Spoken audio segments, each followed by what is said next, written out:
Hello, everybody, and welcome back to the TripleJump Podcast. It's a video game podcast. What's up? I'm Dick Mychinko. Oh, newsflash, breaking news, this just in.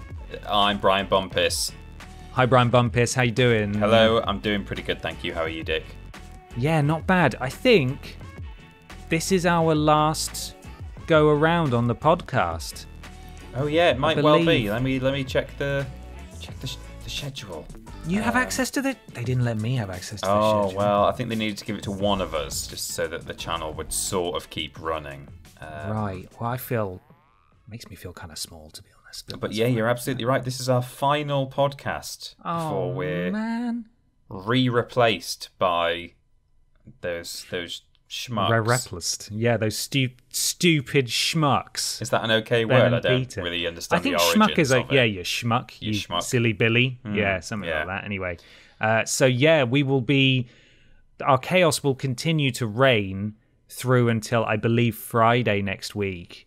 That includes the live streams that we'll be doing, of course, and then we'll be off. We'll be disappearing. And I just want to say, it's been horrible. Screw you all. I've hated it. Yeah. I've hated every minute, you big losers. This is our video game podcast. We are sponsored each and every week by a real video game sponsor. Brian, do you have it? Sure, I sure do. I don't know if you know, but at time of recording, well, I'm sure you do know this, there's a state of play going out today. Not a state of play. There's hang on, no. What am I? Hello, what am I talking about? There is a state of play tonight. There is a state of play tonight going at time recording. That is true, but that's nothing to do with I was on the wrong page of my notes there. Oh, okay. I don't know if you know, state of play going out tonight. Anyway, nothing to do with the sponsor. I don't know if you know, but there's a brand new Nintendo Switch coming out. LED. It's very exciting. It's technologically advanced, and of course they thought how better to sell it than by doing a tie-in with that snowman character off of Frozen, because people love Frozen, don't they? Oh no, did I nearly do it? Oh well, it's okay, you didn't do it. It's fine. Right. Coming soon, everybody. The Disney Nintendo tie-in brand Nintendo Switch, the Nintendo Switch Olaf. Oh, excellent. There it is. I thought you were going to say the abominable Nintendo Man. Nintendo Man. No, not at all. That's great. Does it come in a variety of colours? And will it somewhat let people down who are expecting a far more powerful Nintendo Switch? It comes only in white, and instead of letting people down, it will simply let it snow, I think. Oh, lovely. Yeah. That sounds great. How much? 100 and another £100, £200. Flipping heck, 100 and then another 100. Mm-hmm, yeah, it's cheaper than the regular Switch. That's good because it melts, I assume. Yeah, it's useless. So. You just have carrot and coal left over and some twigs and music and the memories, the friends we made along the way. Sounds great. Looking forward to buying it. Yeah, me too. Can't wait. It's gonna be great. It's not real, of course, but I'm still looking forward to it. You bugger. What you like? Dunno. Little rascal. Not gonna miss this nonsense. That's for lies. Sure. People lying to me. No, of course we are sponsored by our wonderful patrons over at Patreon. I forgot what Patreon was then. Patreon.com/Team Triple Jump, where for as little as $1 per month, you can submit questions to this podcast. We have all sorts of tiers available, all sorts of rewards, worst games ever, early, that kind of stuff, Discord, Patreon call, all kinds of things. So go check it out. Patreon.com/Team Triple Jump. Now, before we talk about something else, where are we walking today? Perhaps through a beautiful walking in a winter wonderland. Oh yeah, that's season appropriate, I suppose. Yeah, let's do it. So. I could do with some snow right now, but I say that, and then when I get snow, I'll say, "God, I could do with some sun right now." Oh yeah, I mean, and it's always the way. Cycle never ends. But yeah, there we are. Wonderful. Wow, what a beautiful landscape we're in. Brian, let's talk about TripleJump.gg. Oh, let's. Hello everyone! As well as our extremely real and totally not fictitious in any way sponsor, we're officially partnered with PlayStation, Xbox and Nintendo to sell their codes through our own website, TripleJump.gg. Here you can get everything from topping up your digital wallets to PlayStation Plus, Xbox Live Gold, Xbox Game Pass and Nintendo Switch Online subscriptions, as well as Minecraft Mine Coins. Mine Coins, they'll be your coins any minute. Nice one, Peter. Oh, thanks very much. It's 100% legitimate, directly supports us, and provides you with the delightful digital currencies you're going to buy anyway. Visit TripleJump.gg to browse our full stock. TripleJump.gg. This is a real sponsor. Wonderful, there you go. Well, it's time for question 1 now. It's from Stephen Skodes. He says, "Hello, Brian and Dick. One of the questions last week about games you convinced yourself were bad, or was about games you convinced yourself were bad, but then you ended up enjoying them. It got me thinking about who or what influences you on what games to purchase. I tend to wait for reviews or watch gameplay videos to make a decision, and even watch videos from channels such as TripleJump and Eurogamer. My question is, are there any reviewers, YouTube channels, etc. that influence your decisions on which games to play, or do you go with your gut feeling about them? Thanks for the entertainment while Ben and Peter are away. Stephen Skodes." Thank you, Stephen. I don't tend to really get my gaming opinions and impressions from other channels nowadays. I think there was once a time that I did, but generally now I will either just speak to people I know, like just friends and stuff, like, "Oh, have you played this yet? What do you think?"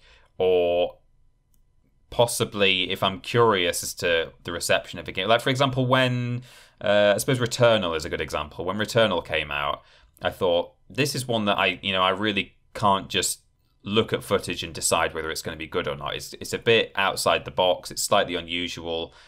How's that been received? And typically then I'll simply just go to Metacritic, and I'll see what the overall consensus is. Metacritic is generally, I think, reliable. I know some individual video game outlets are not, in that they rate things either 100% or 0 or, weird things in between. But broadly speaking, I think you can trust the overall aggregate score on Metacritic for a game.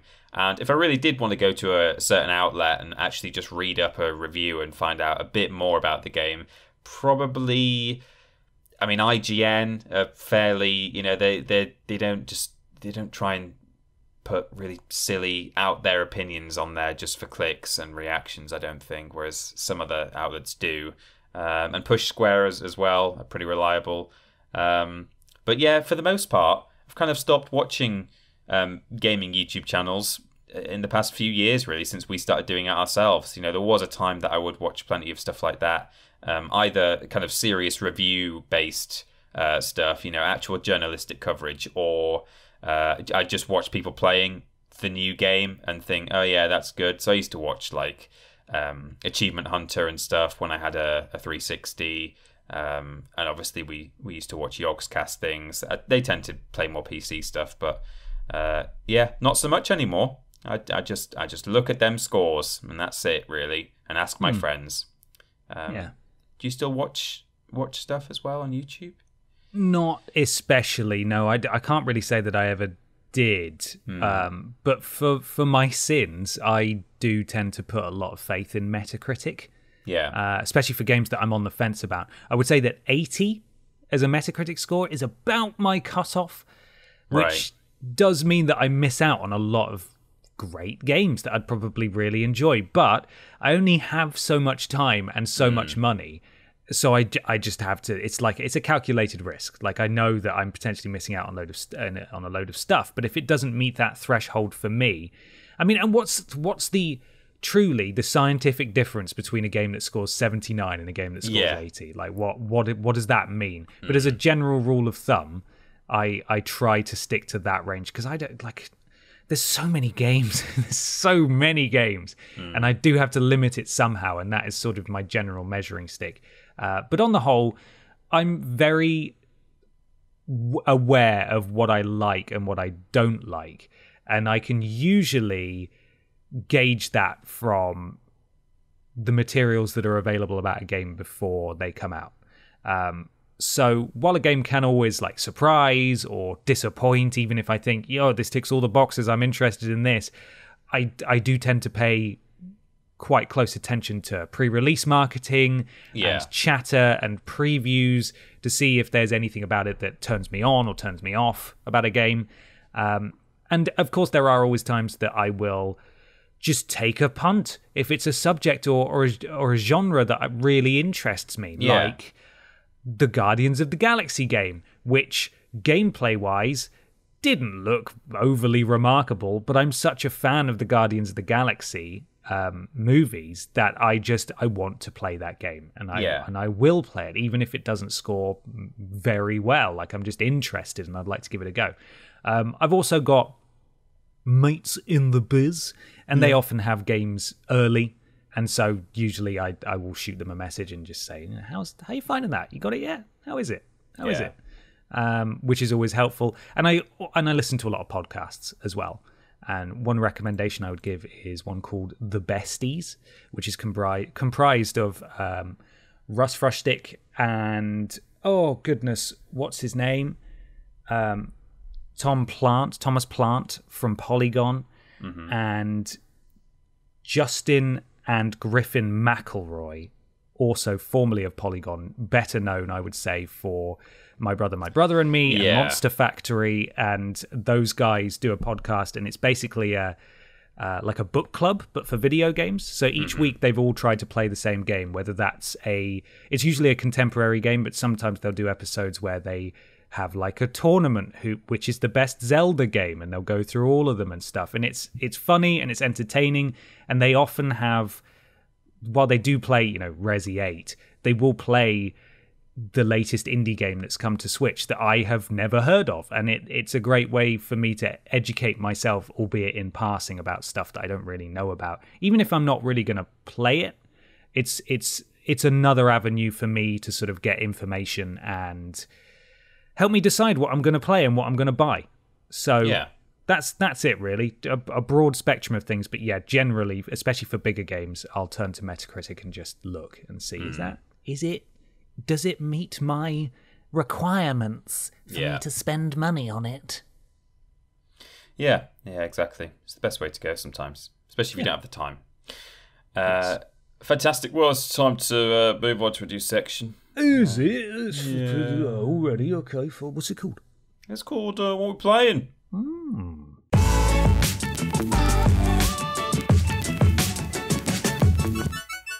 It's What We Play in time. Brian, what have you been playing? Can't really put that Halo down. Really trying to just get away. It's just stuck on that head of yours. Get away for it for a moment so I can go back to playing Ratchet and Clank, which I sort of endeavoured to finish so that I could move on to the most recent one. But it's just very difficult to do. It's such a good game. We just finished the campaign as well on stream this week, so you can check that VOD out on the VODs channel if you like. Nice. And that game is just, it was lightning in a bottle, really. I just think there's so much about that game, both single player and multiplayer. Everything that they did very, very well. I think there's one level in that game that I don't like, but mostly because it's difficult and horrible and like gross, because there's like horrible critters crawling around, flood monsters, and you have to like walk through doors, but they're not doors because you're in a biological being and they're sphincters, and that's really pretty grim. Lovely. But apart from that, the game is near enough flawless. So running through campaign again, as I've said over the past few weeks, really has been an absolute treat. But getting back into the multiplayer really is just, it's teleported me back to whenever it was, I don't know, the late noughties, something like that, early teens. I don't really have anything to add to the gushing that I've done about this game and its multiplayer over like the past fortnight. But all I can say is I've not really had time for anything else, because whenever I've said, I could play games for a little bit, I've ended up just playing that. So Yeah, it's an absolute treat, and I guess it's just testament to the fact that it works so well today that I still can't really get enough of it. But I feel like I might even have to just uninstall it so that I carry on with other games that I actually really need to work my way through, because there's probably no other way to get me to stop. It's like when you've got exams on and you have to like uninstall a game because you're like, no, I'm going to lock my PlayStation in a cupboard. That's what I'm going to have to do with Halo. I'm going to have to remove it so that I can actually do your video game chores. Exactly, yeah. I might even at this point have to... Well, I think that's what I'll do. I'll uninstall the game and hopefully tell you about Ratchet and Clank next week. Nice. Yeah. So there we go. That's all I've played non-stop. What have you been playing? I finished off Mass Effect 2, and I got the platinum in it, and it was a wonderful time, and I enjoyed it very, very, very much. And one of the trophies was for keeping all of the squad mates alive throughout the game, and I did do that.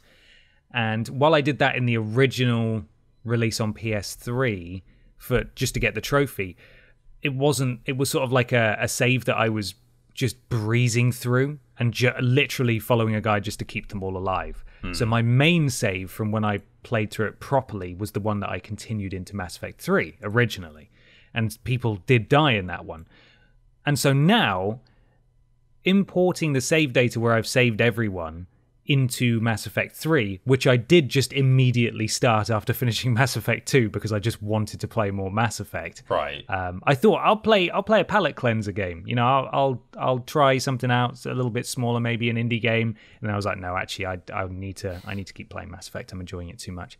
And so importing that save data in there, I am getting so much more out of Mass Effect 3 than I ever got when I played it through originally. Not only because everyone's alive and they all pop up at various points to say hello, but also because in recent memory, I've played Mass Effect 1 as well. And so I'm seeing characters show up from that and references to events from that I actually understand this time. And honestly, if Mass Effect 3 didn't crap the bed with its ending in the way that it did, I think it would be considered a lot in what am I trying to say? It would be much better appreciated than it is, because Mass Effect 3 is great. If Mass Effect 2 makes you feel like a space pirate, Mass Effect 3 really drives home the whole sort of feeling of the galaxy is at war. Like that you on the world map, you are going between different locations with your little ship that you're moving around. And if you make too much of a scene when you're scanning for stuff, the Reapers, like Reaper ships, will appear on the world map and chase you. And if they catch you, it's game over and you have to leave the system before they catch you. Wow. There's all sorts of stuff in there that really drives home this sort of foreboding atmosphere. And I am absolutely loving it. The combat's way better as well. You can finally sprint without stopping for breath because you're tired, which is something that's so weird about Mass Effect 1 and 2. So yeah, absolutely loving Mass Effect 3, doing everything I can. Played a couple of the DLCs that I never played when it initially launched. Oh yeah. And they're brilliant. They're so good. So yeah, my tune may change when I get to the ending, but currently really enjoying Mass Effect 3, and that's it. I did, as I said, I wanted to play something else in between, but I couldn't put it down. I'm too engaged. Well, that's one of the games I want to move on to as well. Is, I'm not just trying to work my way towards Rift Apart, but after that, Mass Effect Legendary Edition. The moment I heard that game was coming out, I thought, finally, now I've got an opportunity to play those games, because they sort of passed me by when I had a 360. I wasn't really aware of them, which is a shame. But now's the time. Now's the time to go. Well, you're welcome to borrow them once I've finished. Oh, well, that's very Although kind. I may never see you again, because, this could be it. But anyway, there we are. That's what I've been playing. Let's move on to question 2 from Jason, who says, "Good evening, gentlemen. While I love being an Xbox Game Pass Ultimate subscriber, I do find myself getting overwhelmed by the sheer volume of games I have access to, Add this to my fairly large collection of physical games that I bought before I had a decent internet access. Rural Canadian internet coverage is spotty, and I sometimes have troubles picking which game to play, to the point where I end up not playing anything because I wasted too much time trying to find something to play. So my question is, with services like Game Pass and PlayStation Now, do you think that video game players are more likely to bounce from game to game rather than play one then move on? I myself am in the former camp. Thanks always for providing content for us. Your pal, Jason. Jason, thank you, pal. Thanks, pal. For getting in touch. I mean, I'd have said to an extent that, like, you'd think this would partly come down to just sort of personality and what you want out of gaming, that if you're just that way inclined, that maybe you will just flip from one game to another. But I kind of, like, reading into Jason's question, it sort of implies that he maybe feels like that's not normally what he would do, you know, but since getting Game Pass, he's found himself doing it. So there's got to be more to it than it just being a kind of a personality trait, perhaps. But you know, there is definitely that sense where you can be, you might feel like you know what kind of game you want, but you're just not quite finding it. I do the same when I'm scrolling through Netflix. Like, I've got a watch list on Netflix with about 20 or 30 things on there that I've seen and I've thought, yeah, that looks really good, I'll give that a go, or people have recommended to me.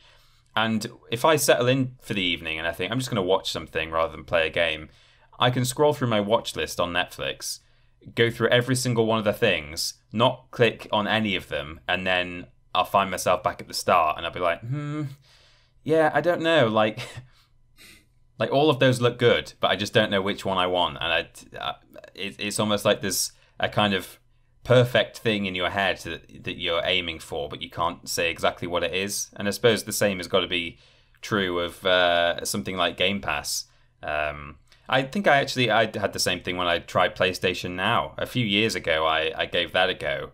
And I remember scrolling through thinking, oh, there's quite a lot on here, you know, but what do I want? I think eventually I settled down and played some BioShock, but it's just that thing of being spoiled for choice, isn't it, really? And I mean, yeah, maybe people are more likely to bounce from one game to another. I still think ultimately it's going to come down to just what kind of a person you are and what you're really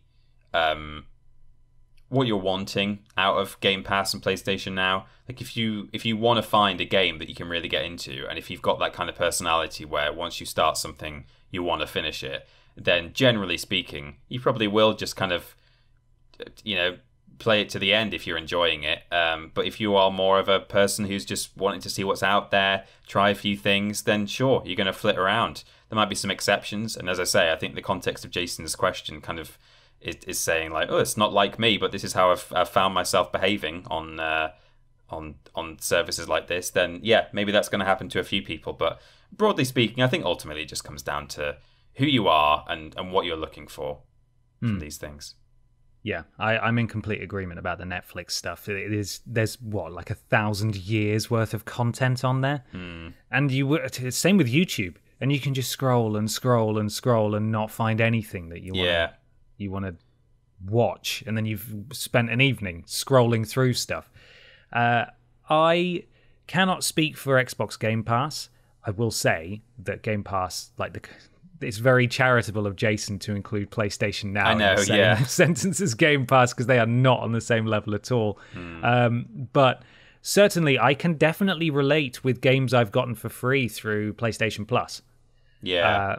Because they are, I suppose, games that I've gotten for free, whether they be through like friends or family or PlayStation Plus or even work sometimes. There's something, and you may be right, it might just be something about me personally, but games I get for free, quote unquote, you know, even if it's part of a subscription service, they get far less of a fair shake than if I'd paid full price for them, I tend to find. Yeah. I don't know if it's my mind equates them as just sort of disposable or what, but I'm far more likely to start up a game that I have not directly paid full price for, and if it doesn't impress me or grab me almost immediately, unless it's like super critically acclaimed, then there's a good chance that I will just bounce off it and not really play much more of it. I don't even. Sorry, I was just going to say, I don't even add everything that's available on PlayStation Plus, like as a monthly game. You should do that. I just don't, though, because I just know there's some games that I'm not. I just know I'm never, ever, ever, ever going to want to play them. But so you why never know. But I do know, though. Sometimes you know, don't you? You just know. But WWE 2K Battlegrounds, Brian. Exactly. That's a perfect example of something that I know I'm never, ever going to be interested in playing. So I just don't add it, and because you might say, well, why wouldn't you just add it and fine, never play it again? But it just means my library's a bit clearer. You know, there's not like as much to scroll through. If I'd added every single game that had been available on Plus, there'd be a load of crap in there that I just don't even want to see and scroll past. So I just don't. And that might seem like a really entitled, ungrateful thing to do because these free things are being offered to me. And I'm like, no thanks. But I'm sure I'm not the only person who does that. I only add the stuff that I think I'm going to... Certainly, I consider the fact that, all right, I might not want to play it now, but maybe one day I will. So there's definitely things I've added where, I'm not interested at the moment. But there is some things where I just know I'm never going to play that. It's just not for me. So why would I add it to my library? Sorry, continue. I was going to say it's a great point, and I understand the desire, I suppose, to keep your library clean. But for people like me who've had a PlayStation account since 2005 or 2006, when they first let you create it, the amount of nonsense I've got in my library is absurd. Well, that's what I'm trying to avoid, I guess. Well, you never know, like, when you're going to need those games, especially and this isn't a criticism of you, Brian, and I don't want you to take it this way, but, like, if Ben died and you needed to cover a wrestling game for a Prove It, and you could have had Battlegrounds for free, and now you don't have it anymore. That's the mentality that I go into it with. Not, what if Peter died and I needed access to 2K Battlegrounds? But that sort of thing where it's like, I honestly never know when I'm going to need access to, especially for work reasons, a game like this for free that I can re-download at any time. I do add games, some games that I think that might be useful for work. I definitely do. I mean, Battlegrounds I didn't, because I thought there's no way that working with Cultaholic, you're gonna need not going to have access to that. Yeah. No, of course. But it is a similar thing, like that you bang on about, like, not, wanting to add those games. It is equatable, I think, to when you get a game for free, or when you get a game on Game Pass, and it's like, I didn't pay money for this, so it's not important to me. It's a weird mentality, and I don't really understand it, but it's one that I've never been able to shake. And yeah, I don't know what more I can say than that, but it's weird. I definitely get the same. I get the same feelings that Jason gets from that sort of situation, even if it's slightly different. But yeah, it's just it's kind of like getting your money's worth. And if your money's worth is £0 because I got it for free, then it doesn't matter. I didn't sink an investment into this thing. Whereas if I paid £60. I want to make sure, I want to give this as much chance as possible to impress me if I'm struggling, through the intro and thinking, I don't know about this. Yeah. So yeah, I know what you mean. I'm that way too, I think. The beauty of Game Pass, ultimately, is that you can get your money's worth immediately by playing, a day one Game Pass release of an Xbox exclusive. And that's it. You've made your money back. Yeah, easy. So you don't even need to worry about playing anything else. But the doom scrolling is, it's inherent to many mediums. I think it just happens. Too much choice. Too much choice. Let's move on, Brian. Yeah, to something a little bit strange. Strange, as they say in France. They do say that in France. Are you ready? It is le weird news. Ooh, sacres bleu.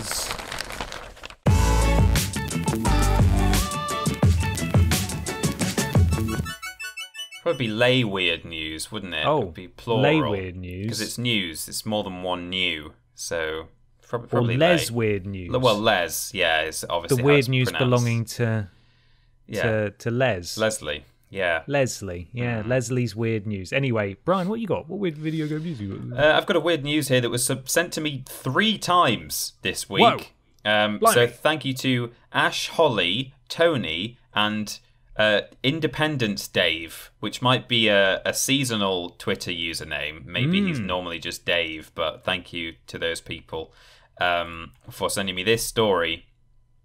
Sonic Smut is flooding Trump's new social network. Excellent. Sega's meme mascot is a fave of the internet hooligans, causing a ruckus on Getter, Gettr. I've not heard of this new social network. Have you not? It looks like it's ripped off Twitter. Genuinely, right. It's almost identical to Twitter. Wow, okay. This is written by Alexandra Hall, according to Kotaku.com. This is sent to me by the audience. Nary a month after the dramatic implosion of former president and current Twitter refugee Donald Trump's attempted blogging career... Twitter refugee is great. I know, it's an extreme phrase. The septuagenarian authoritarians team of grifting enablers... Geez, the absolute dictionary work going on in this opening paragraph... has launched its attempt... at a social network for folks who are just too darn patriotic for mainstream social media, and also for all sorts of Sonic the Hedgehog porn. The unpleasantly named Getter, Hillary Clinton lives rent-free in that dude's head. It says, oh, is that it? Is that why it's called Getter? That's strange. What? I don't know. No, surely not, right? No, I wouldn't have thought so. As in get her. Yeah, I mean, but it's an acronym. It's Gettr. Yeah, it feels like a leap, really, that one. But... Yeah, well, I'll carry on. It's essentially a Twitter clone. Its slogan, the marketplace of ideas, suggests that inexplicably fence-sitting centrists might find it appealing as well. And that's particularly true if they're into furry vor artwork and memes about Sonic the Hedgehog getting pregnant.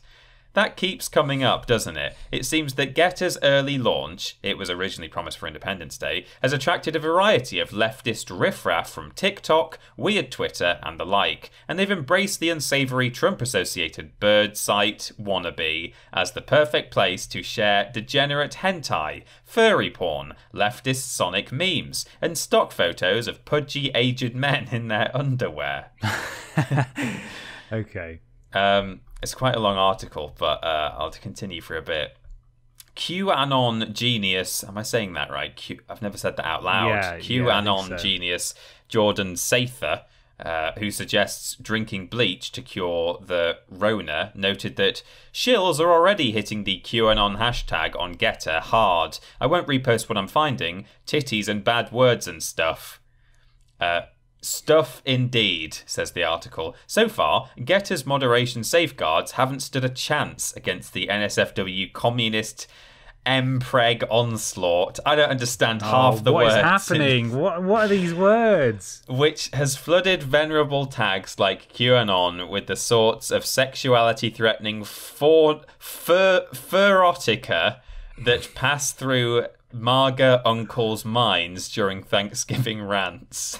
Oh my God. It's seemingly likely that a fair few decent, upstanding conspiracy theorists and pro-fascists are rapidly being forced to come to terms with the existence of a large chunk of the flip-posting internet, that was the S word there, or at least to acknowledge it outside of their secret bookmarks. The wild subtext of this article is quite something. Not only are they saying that the site is being flooded with Sonic furry vor porn, but that actually half the members, the legitimate members of Getter, secretly are really into it, but are pretending like they don't like it being flooded on their site. It's amazing. You need an advanced degree in the internet to understand most of what was said there. I know. There's a lot more to it, but I'll leave it there. Imagine how much happier you would be if nothing in that article made sense to you. I know. Just that level of ignorance must be so blissful, not having to think about any of that stuff. There's a slideshow of five images. Let me link you to the article. Oh, good. What images are they? They're screenshots of a news feed, so they've all got several images within them. I'll link you to it and I'll describe them for those listening at home.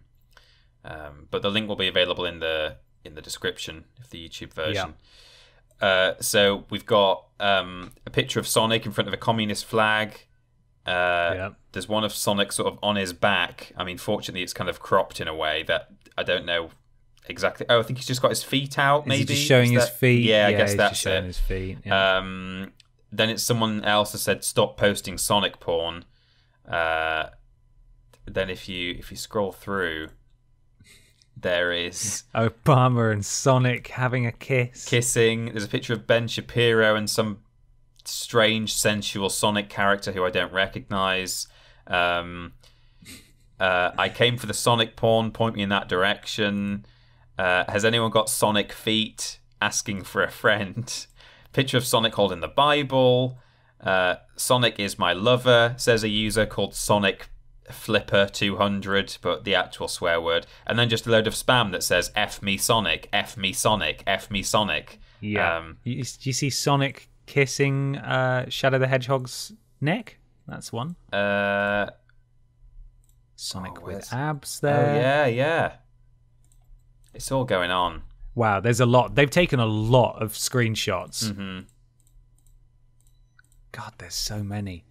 I thought that I misread it and thought it was 1 out of 5, but it's 1 out of 15. There's Sonic abs, yeah. Sonic sort of kissing or snuggling with Trump. More communist Sonic flags. Yeah. A mercifully cropped one with Shadow and Sonic clearly in bed. Oh, yeah. I see that. They're such good friends. Look at how Shadow is trying to help Sonic. Repost if you have a friendship like this. A user called Sonic Commie has said, I want Sonic in my, and then an expletive word that is a synonym for cat, but also female genitalia. There's a Sonic pony, a sort of MLP Sonic drawn in MS Paint that says Ponic or Ponic. I don't know. So many things. Very NSFW, that article, but if you are in a safe place, it's worth a click just to see what is going on over there.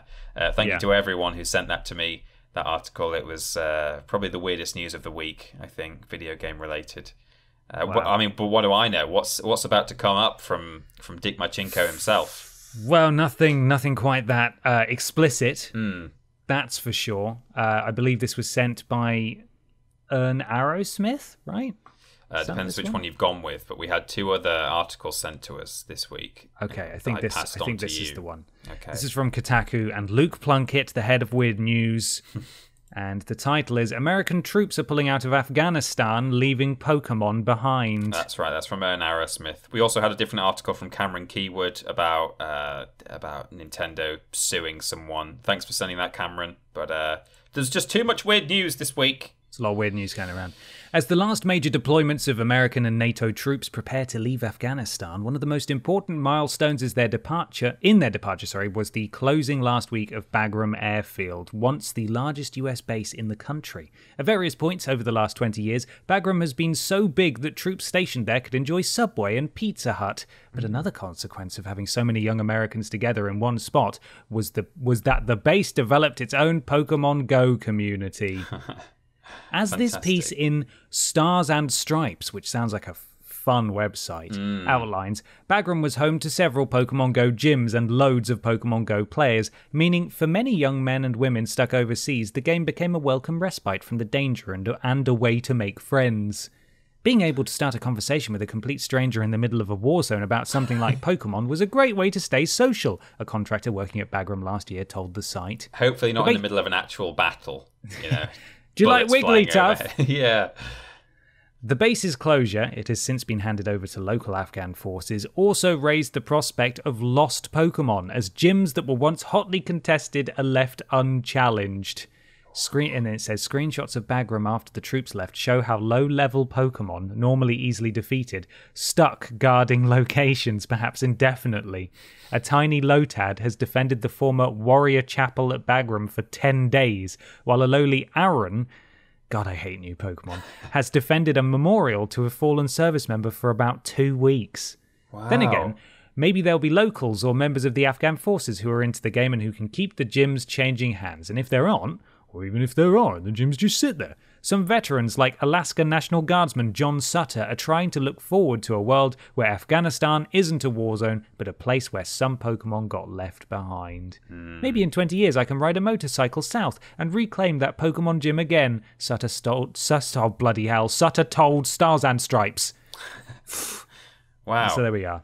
I obviously it's not the Pokemon Company's fault necessarily, or Nintendo. It's not really Nintendo affiliated, is it? Pokemon Go, or it's the Pokemon Company, I'm sure, are the official holders. But anyway, it's not their fault. But it's kind of strange that a lone, what did you call it, an Aran or something? Yes, is guarding a memorial to a fallen soldier. Didn't that happen in like Pokemon Go's height? When it was taking the world by storm, people were going to like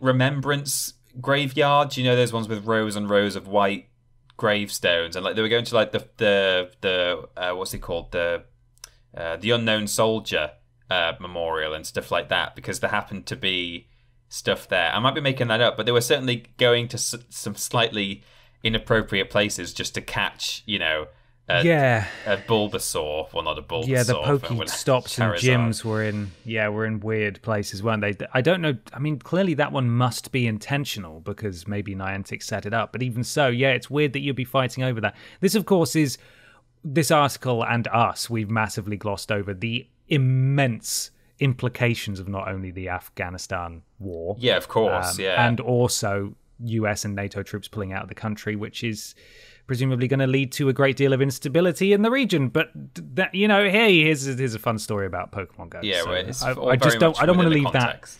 I don't want to leave that unaddressed because I'm sure people will have things to say, and people certainly have things to say in the comments under this article. But there we are, Pokemon Go.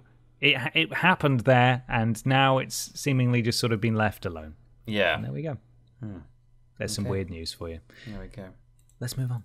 This is a question here from Dan Clapper, who says, there's been several reports recently about the difficulties indie developers are having working with Sony, such as the cost to be featured on the store, or how difficult it is to get visibility on said store. What do you think is causing this, and what can be done to solve the issue? Thank you, Dan. I mean, I appreciate you raising the topic. I think it's something worth talking about, but sadly, the actual question part of your question, it's probably a bit of a depressing answer in that I think... and we can't do anything. So. Well, yeah, we can't do anything. And I think what is causing this, well, just Sony seemingly being a bit kind of ignorant and dismissive of indie developers, or being, demanding. So for context, there was a story recently, I believe it was a sort of not a whistleblow thing, but a very candid set of tweets from a guy called Ian Garner, who is from Neon Doctrine, and he was sort of kind of saying this is what goes on. It's difficult being an indie developer when you're working with Sony, and kind of the biggest takeaway I think from it is that he quoted that it would cost $25,000 on top of the fees that you have just to be on the store itself, $25,000 to get into the store spotlight. So to really try and get your indie game out there,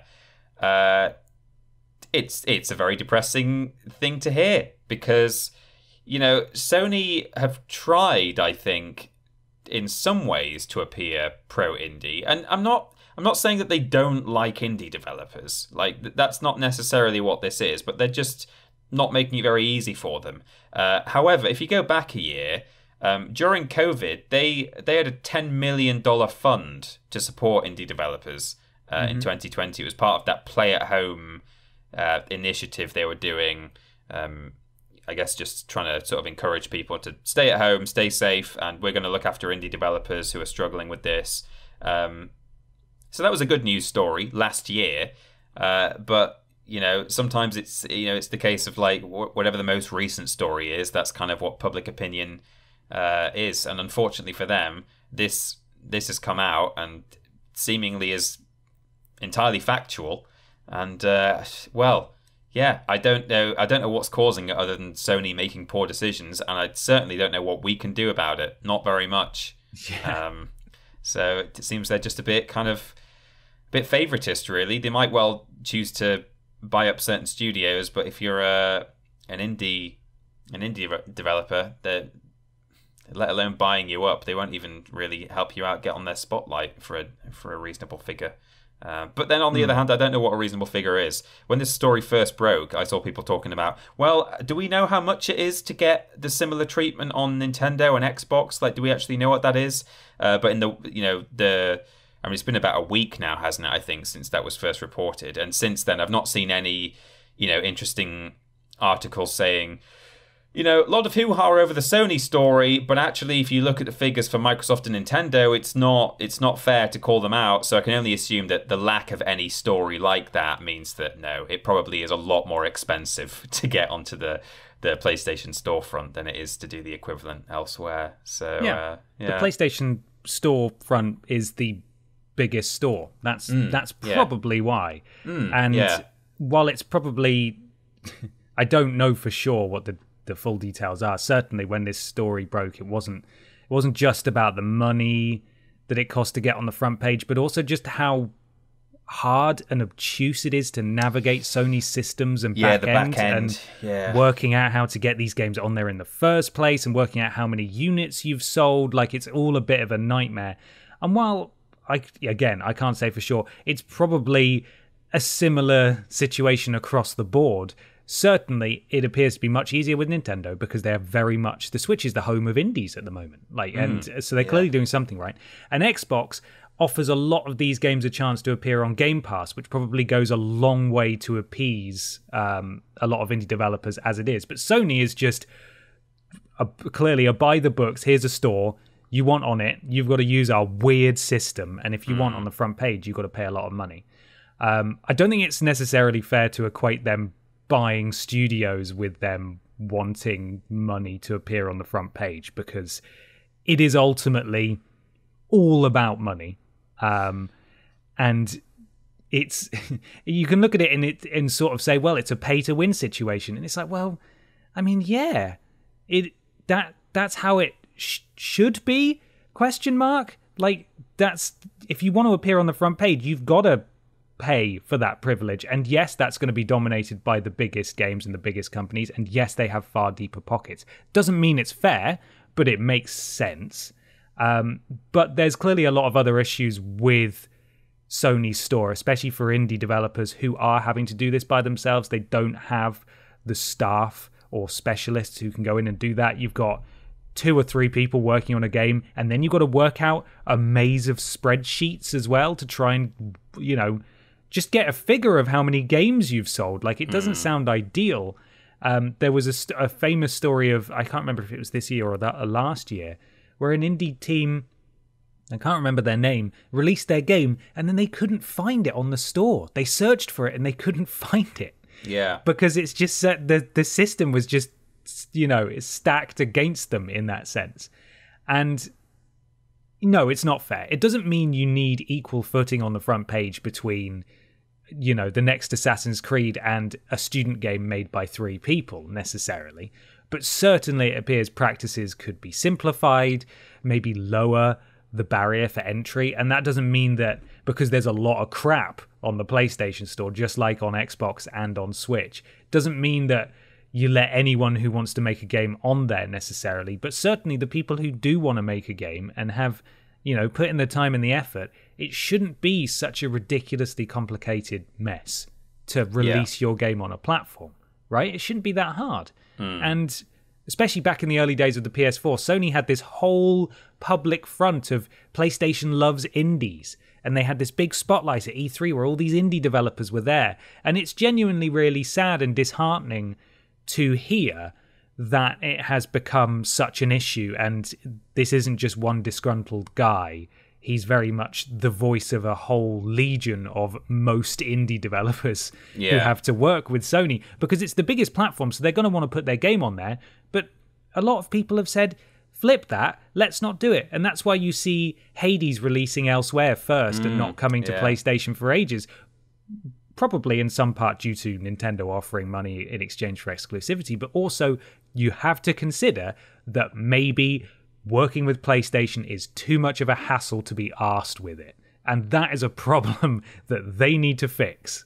Yeah, I mean that's what to be clear, when I say about Sony buying up studios and then the alternative is they don't even look at you and let you on their store. That's not the point I was making. What I mean is, if you are a developer, if you are a studio, if you want to be successful on the Sony store, the PlayStation store, you've either got to navigate all this rubbish, or you've got to hope that if you're fortunate enough to produce a good enough product, that maybe they think, oh, okay, because they seem to be doing a bit of they've got a bit of a thing right now of buying up a few studios. If I was the head of a studio, I'd be like thinking, well, hopefully they really, really like what we do and they decide to buy us, rather than us having to just navigate these spreadsheets and deal with all this as an indie studio. Like, the best way to go, and the best way to, I guess the most comfortable existence on the PlayStation as a developer is frankly not as an indie studio. It's to get, taken up by either Sony themselves or, perhaps, Activision or EA or whoever might be interested in purchasing you and bringing you on. But then we've talked before on other podcasts about how there are a whole load of downsides to that, which is that you then kind of lose some of your agency and your creative freedom and stuff. It shouldn't be that you have such a hard time on one specific platform that, that it almost discourages you from being an indie studio. Or from just having to not have a presence there and just go to Xbox and Switch as an alternative. Like, you're right. It's the biggest store, and maybe on paper, in a very kind of black and white world, maybe it's worth $25,000 to be in the store spotlight on the PlayStation Store. Maybe, as I say, in a very black and white way, that might be the way it is. But it's just unfortunate that it just discourages people from wanting to be there in the first place, or being able to be there, being able to afford it. Yeah.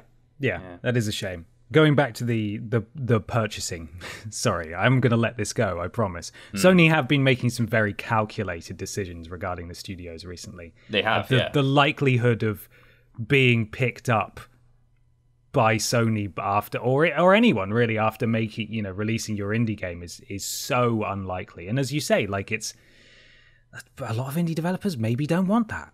And like, it shouldn't be so hard to get on the store, but hoping that you get picked up by a publisher or purchased, or just have your game published by a publisher and have the marketing budget to go with it and so on. That seems to me at least, to be a separate issue from this Sony stuff. It should be easier. Getting on the store just should be easier. Anyone should be able to do it. There should still, I think, be a level of quality control.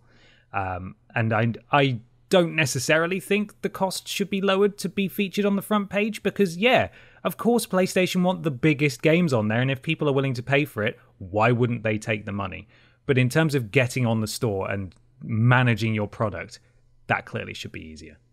And hopefully this will force them to, maybe change things. I don't think they will, though. Like, genuinely, I don't think this will change anything at all. And this goes back to our discussions in the past about arrogant Sony. Like, is arrogant Sony back? Because until Xbox really start breathing down their necks, they are comfortably, and this isn't like, people will hear this and think, oh, that's fanboy talk, but it's mathematically and statistically and business true. PlayStation are comfortably the market leader. They don't need to change anything right now. And what I'm hoping, as much as I personally am kind of sad that I won't get to play many Bethesda games on my PlayStation anymore, I'm really hoping that Xbox and Nintendo continues to just absolutely flipping kill it. So it closes that ground, and it forces Sony to, course correct on some of these issues that aren't necessarily going to affect you or me as people who just play games, but certainly make it harder for people to make good stuff for the platform, Mm-hmm. They don't need to change anything right now. Should they? Yes. Will they? I hope so. But we'll just have to see, I suppose. Yeah. Yeah, that's it. I mean, it's the same that you see in all kinds of other media. Like, we complain in some ways that YouTube, for example, are the, by far and above the leading video distribution service. If they weren't, if Vimeo or Dailymotion was like a serious major competitor, which they never will be because Google owns YouTube, then maybe YouTube would buck their ideas up. But it doesn't help when someone, doesn't have a monopoly, but is, as you say, just a huge market leader. They might get into this position where they think we can kind of do what we want. Everyone's going to carry on using our service. So that's it. Then there's no, literally, unless it's a catastrophic PR situation, which, even though this is a bad look, I don't think they would count it as a catastrophic PR situation. Again, we talk about outside the core gaming bubble. Jeremy plays games at the weekends. He's playing his Call of Duty and his FIFA. He doesn't care about this. He doesn't know. Probably doesn't play indie games. He doesn't know what indie games are. Like, he doesn't care. Things should be better. Things can always be better. And I hope this will lead to positive change, but I'm not confident that it will. I just hope it gets easier for indie devs, because there's so many good things, so many good games that are potentially not coming to this platform, and people won't be able to play them if they don't own other platforms because of this archaic sort of hacked together online system that they've had for the past, 15 odd years or thereabouts. There we go. Shall we move on, Brian? Let's. To something rather large, and I believe it's called The Big Discussion. Big discussion.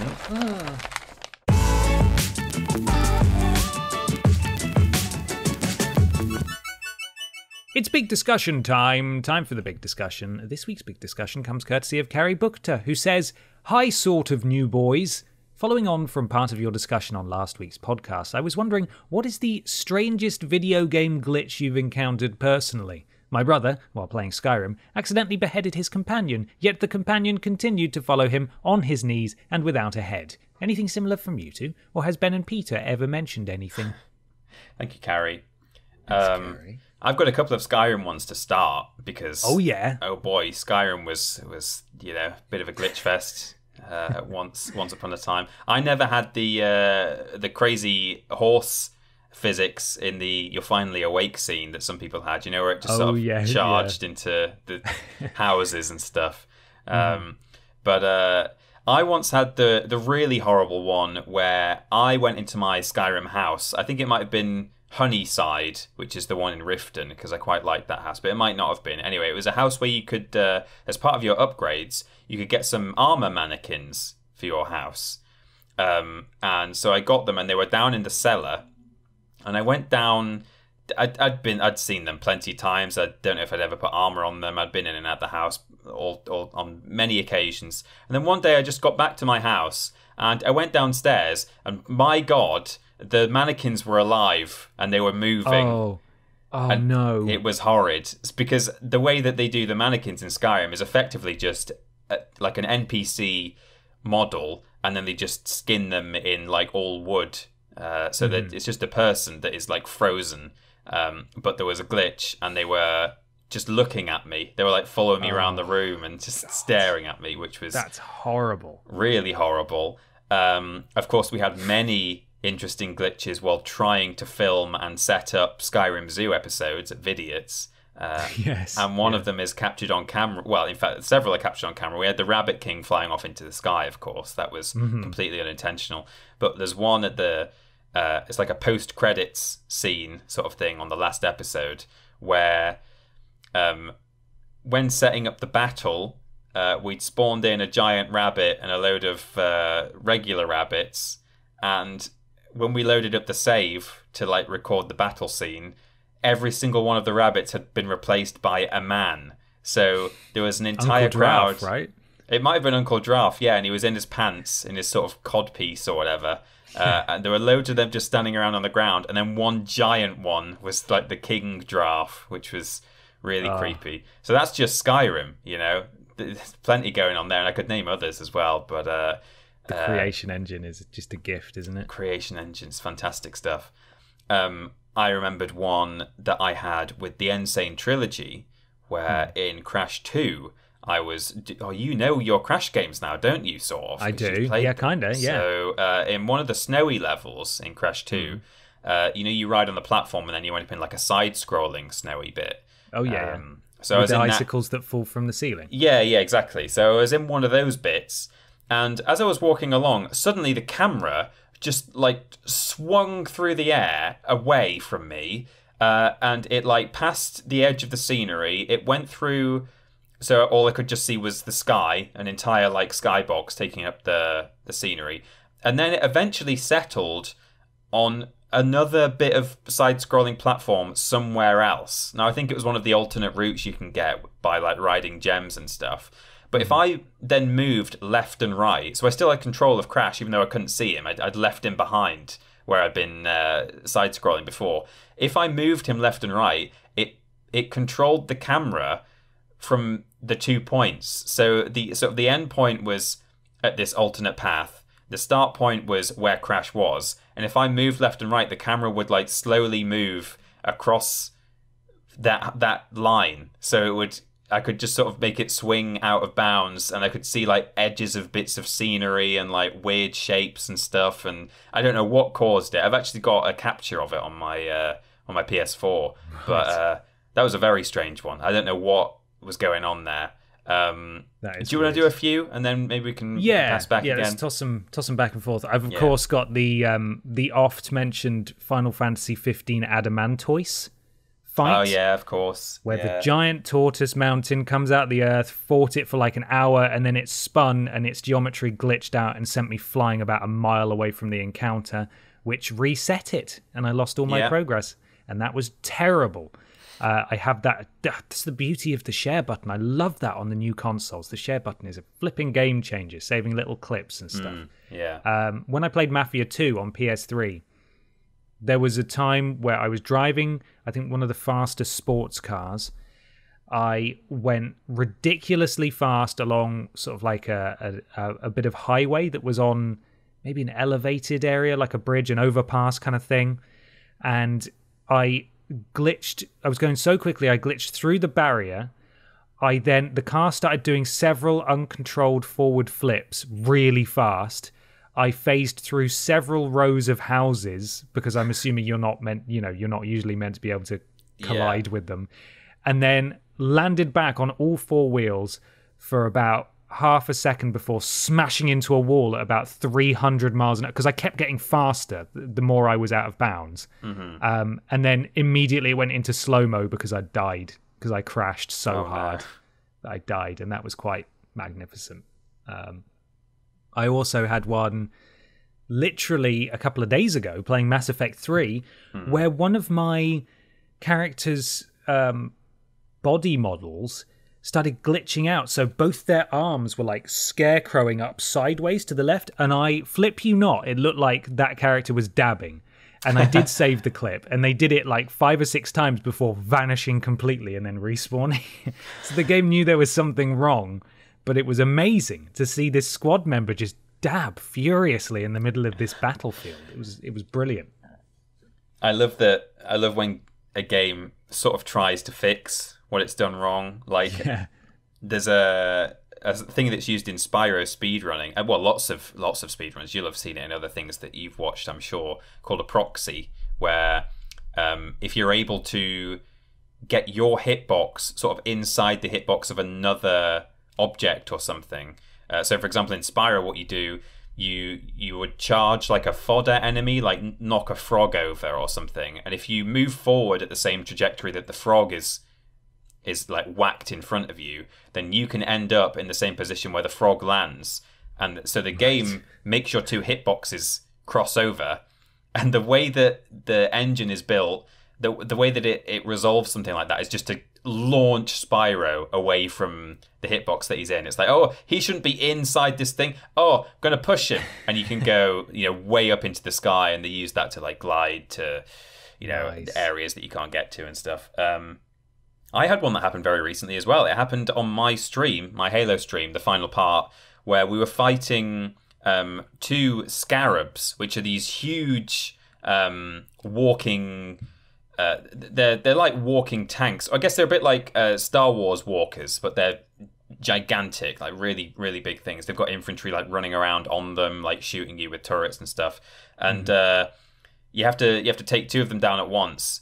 And the way that you attack them, or the way you bring them down, is by shooting their legs. And then they get stunned, and then you shoot this big weak spot, and they blow up. And when I did that with the first one of the legs broke off, which I think just happens naturally. There's like sort of dynamic destruction. But the leg was then just spinning and spinning and spinning and helicoptering around. And it was like flying all over the battlefield, like kicking people to death and knocking vehicles over and stuff. It was really weird. And I was trying to watch it and get footage of it. And then sadly, I think I ended up dying because I was focusing too much on just filming this leg.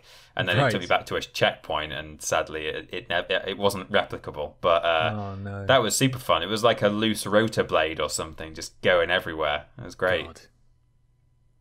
That's a fun one. Have you got any more? I've got... in fact, I had one where I was playing Time Splitters 3, Future Perfect. Yeah. And all the walls vanished. Well, yeah, I mean, sadly, that was an emulator issue, so it probably doesn't count. But I was playing remember the level where the train level, and if you get to, there's like a bar, like a train car with like a bar in it. It's really nice and swanky. And when you get in there, there's the remote control cat that you can drive. Yes. And as you drive it, the sort of engine-like noise that it makes is kind of like an engine, but also like a kind of growling cat. It's a sort of, you know. When I exited the cat while I was driving it, and it like was colliding with a wall at the same time, and the engine noise was just on a loop forever for the rest of the level. I tried like going into the cat again to like sort of reset it, and it wouldn't do it. So I mean, it wasn't actually the rest of the level because I ended up dying, and then fortunately it reset. But continuing from that bar with just a looping type thing was not a lot of fun. I was glad to die at that point. God, sounds have you got good. Any more? Yeah, I've got a few more. Dishonored 2, when that first came out, I was playing that, and I got all the way through the first level, I think, and then I had to get to like a little rowboat to leave. And I was using the blink teleportation power, which is the best power in any video game, in my opinion. And I managed to get stuck inside the geometry of the rocks lining the shore. Some like they were invisible to me. There was just like an invisible barrier, and if I rotated because it's all first person, if I rotated slightly, I could sort of get the geometry to appear halfway through the screen, so I could see that the rocks were there, and I could not get out of the rocks. Like I was just stuck in them no matter where I went. The boat was about 3 or 4 feet away from me. And I was using the blink teleportation power to like, because you know when you can just use it and teleport forwards, but if you aim at a specific surface, it will like show arrows pointing up, and you will mantle as soon as you teleport there. So I did that with the boat. Like it was giving me the prompt, and I was just like going vroom, vroom, vroom into the side of these invisible rocks, like just trying to break out. And I had to start the whole game again because I was stuck there, and the autosave was, well, you've made it to the boat. I was like, I haven't made it to the boat. I'm stuck in the bloody rocks. Oh, no. I can't so it get saved out. You inside the rocks. It did. It was perfect. It was so good. It wasn't, a game breaker because it didn't take me long to get back there, but I was there for a long time just trying to find a way to cheese out of the wall, but I was stuck. Of course, the classic early Pokemon bug where you do missing no, but then your game slowly starts to corrupt. So tiles, like game world tiles, start disappearing or changing. Your Pokemon start messing up, and like they either just disappear entirely, or the icon changes to an old man instead of the Pokemon they're meant to be. Like there's all sorts of really weird stuff that goes wrong sometimes with that when you do that cheat, that glitch. And that was always fun, by which I mean terrifying, because when it was first described to me, I was like, oh, okay, so this could absolutely ruin my game. And it did. So that was that was good. And one of my most favorite bugs, and this is the last one I've got here, is what I christened Stair-Teaster. And this was in SmackDown vs. Raw 2011. I was playing a game. I hit Batista with the steel stairs, which then fused with his body, that the steel stairs were poking out of him, and he was immediately, by the game, sent at high speeds to whichever, like it was a weird physics glitch, whichever way the stairs were facing, he was usually sent to like the top right of any given location.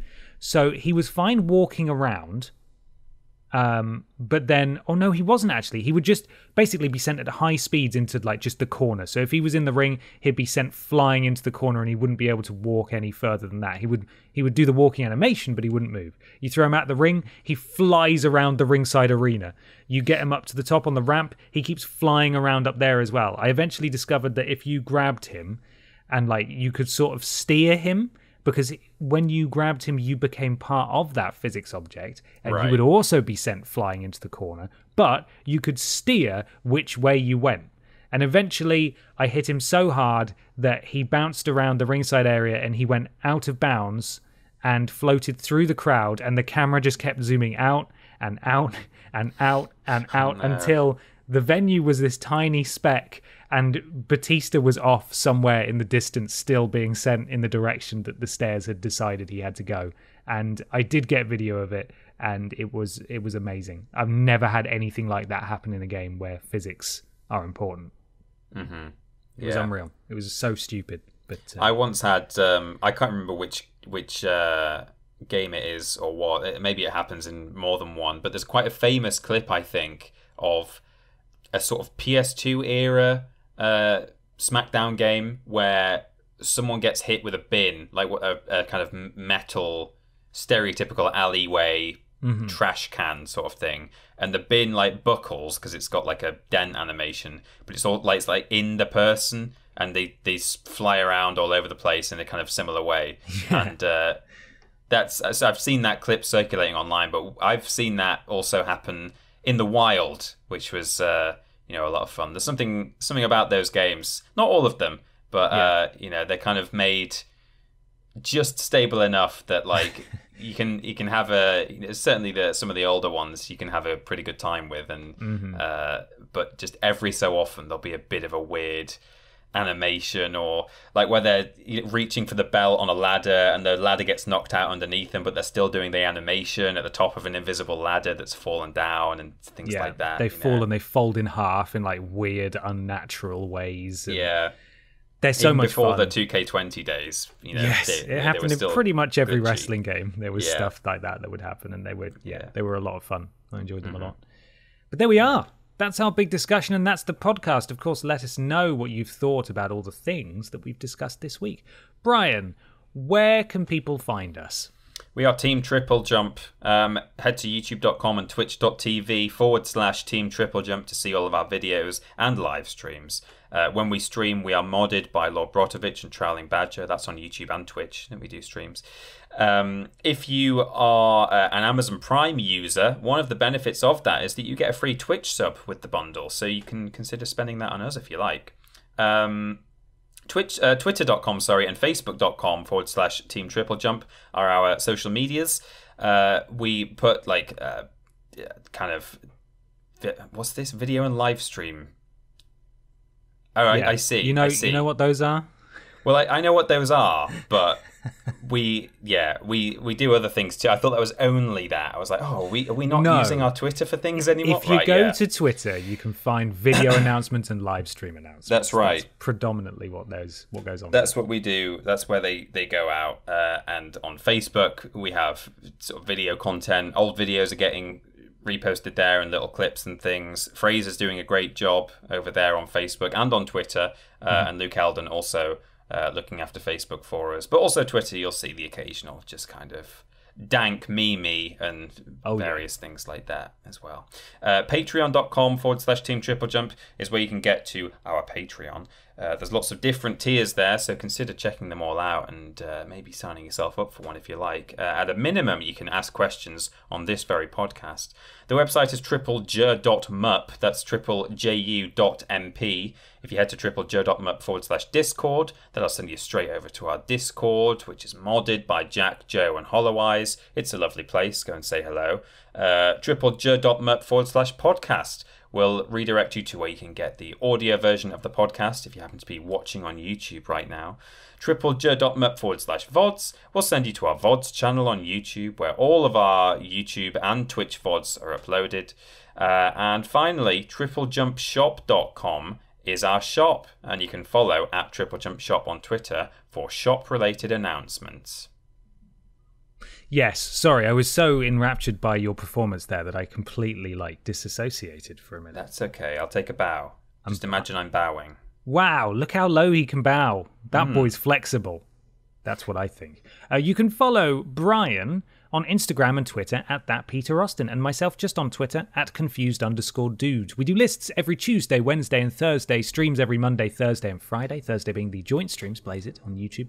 Monday and Friday being the solo streams on Twitch. Worst Games Ever is fortnightly, Friday for patrons of a certain tier, Sunday for everyone else. The podcast is every Saturday, and we do shows once every other week or thereabouts. Why not leave a review on iTunes or your platform of choice? It helps something to do with Al Gore's rhythms.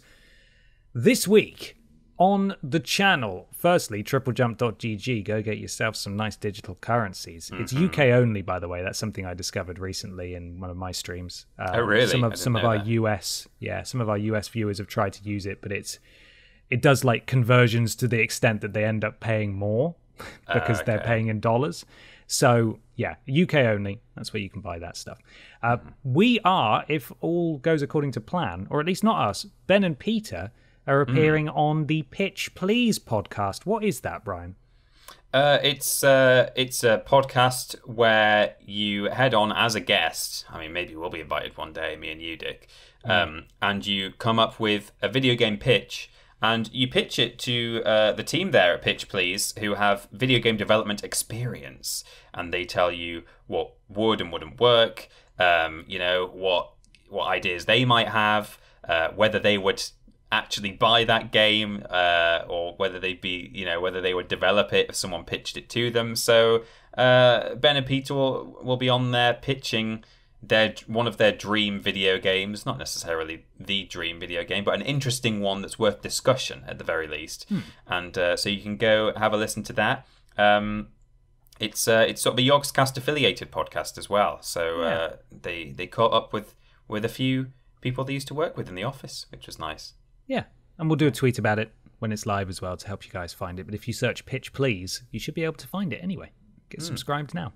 Yeah. Also this week, Worst Games Ever. It's a good one. It's always a good one. It's an even gooder one this time. There is a new Playing Every launch game video about the SNES, or the SNES, if you want to get SNES about this. And that was actually recorded by Ben before he died. So that was sort of his last will and testing me out to put that out.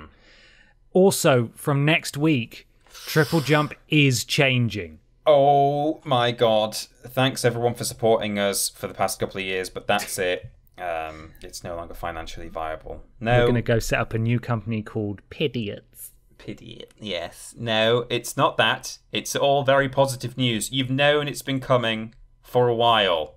And not only will it be changing in that Dick and I will be going back to where we came from, space, and Ben and Peter will be returning, but it's entirely possible they may be joined by a brand new face. The Third Jump.